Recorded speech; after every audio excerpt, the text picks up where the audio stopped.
Hi there, this is Ranjit and I have this Lenovo Vibe P1m with me, which is sort of a budget-oriented Android device from Lenovo. And again, it is a very interesting device. This has a massive battery that's a 3900 milliamp hour. And Lenovo claims that it also supports fast charging. So that is very interesting. And regarding the pricing, the price quoted here on the box is 8,499. But this unit is available in India via Flipkart for rupees 8,000. And if you're buying from Flipkart, please use my link. It does help the channel. So as you can see, this is the Vibe P1m itself. And again, it says it has that huge battery. And looks like they have also bundled a case. So we have that protective case.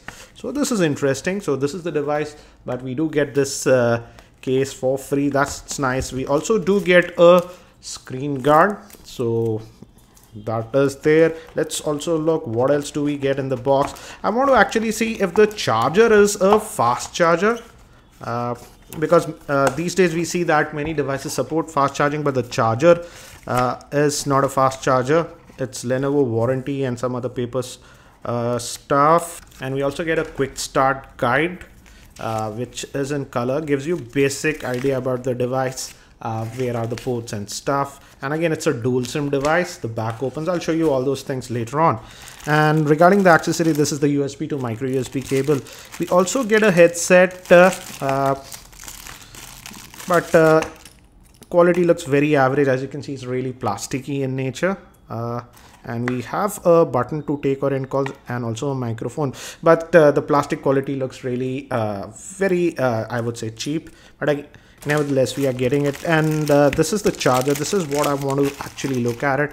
And again, it's a Lenovo branded charger. And regarding the power rating, it says that it outputs at 5.2 volts at 2 amps. So I will definitely be testing to see how much time does it take to charge the device, because it supports that massive 3900 milliamp hour battery. So this is the device itself, and again it says that it has that huge battery, and yes, it also has nano coating. So it's sort of water resistant, not waterproof, but I would say sort of water resistant. So if accidentally water falls on it, nothing should happen. And we also have this one extra key over here, which is extra power saver key. I'm not sure why do we need it, because we have this massive battery, but anyways, we have that.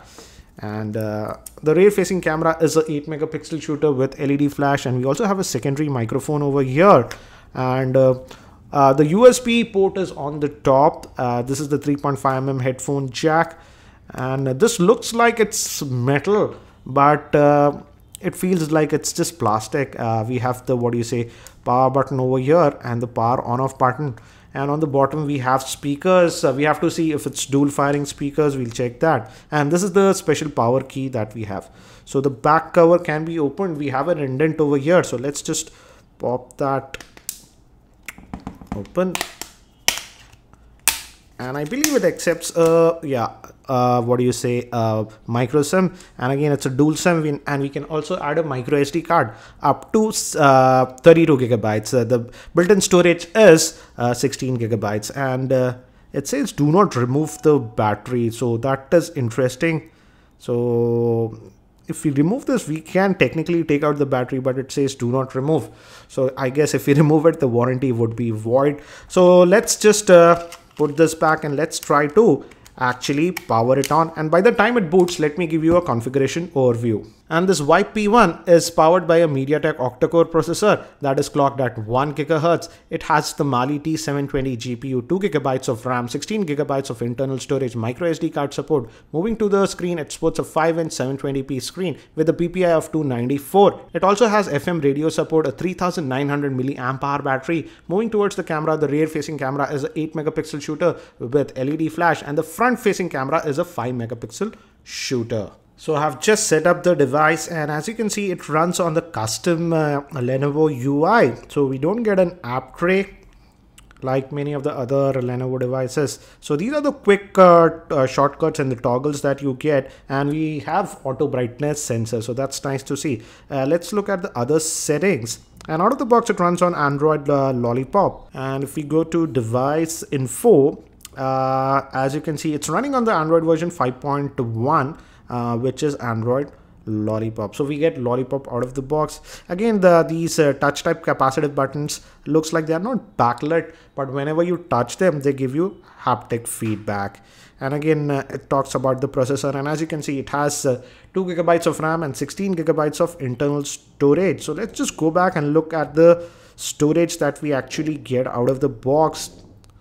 And out of that 16 gigabytes, as you can see, we get 9.9 gigabytes of space free. I haven't added a Google account yet, but we can also add a micro SD card, and USB OTG is also supported on this device. As you can see, it says mount USB storage. So that's nice to see. So let's go back. So regarding storage, you shouldn't have a problem. Regarding the screen quality also looks to be nice. The whites actually look white, not yellow.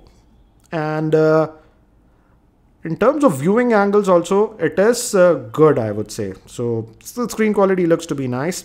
Let's also look at the speaker performance. I just wanted to check how well the speaker works. So let's just go to sound. Let's play around with the ringtones and let's see. Let's maximize that. So that was okay.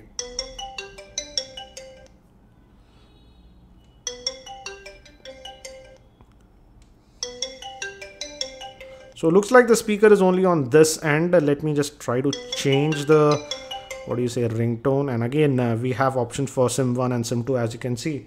So different ringtones we can. It's loud, guys. But the speaker is only on this one. This is just for decoration stuff. So the speaker is here, just here. But the speaker is loud, as you can see. So that's a good thing.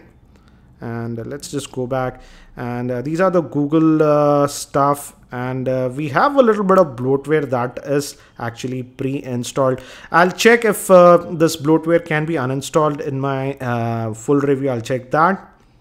But the internal storage looks to be okay considering the price point. Let's just fire up the web browser quickly and see. And with this 3900 milliamp hour battery, I would say it should easily last for about 1.5 days.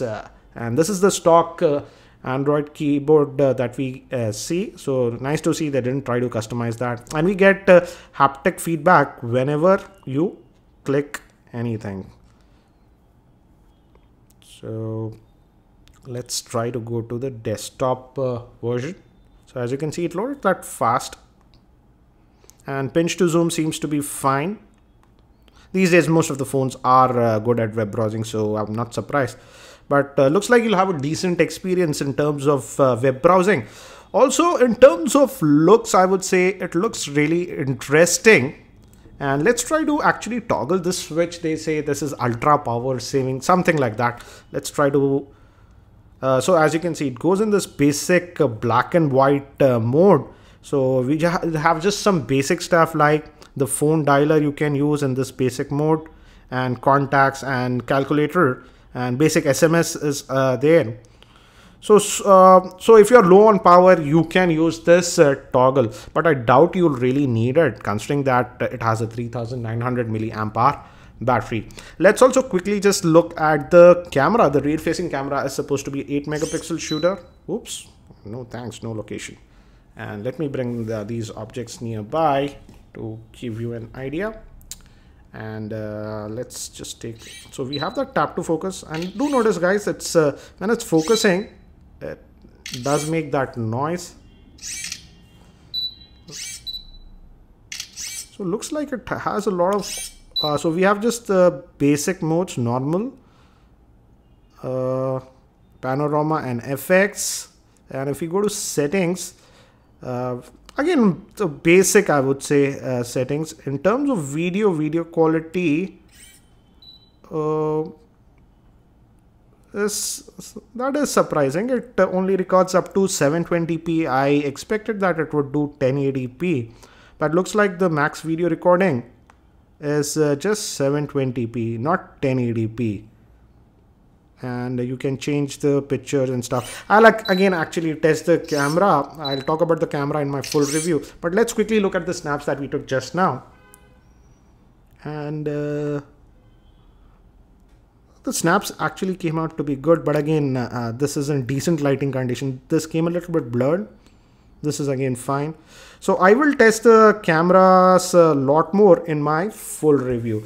So that's it for now for this unboxing and first look at this Lenovo Vibe P1m. If you guys have any specific questions around this device, do post them in the YouTube comments and I'll try to include them in my review. Thanks for watching. This is Ranjit and I hope to see you in my next video.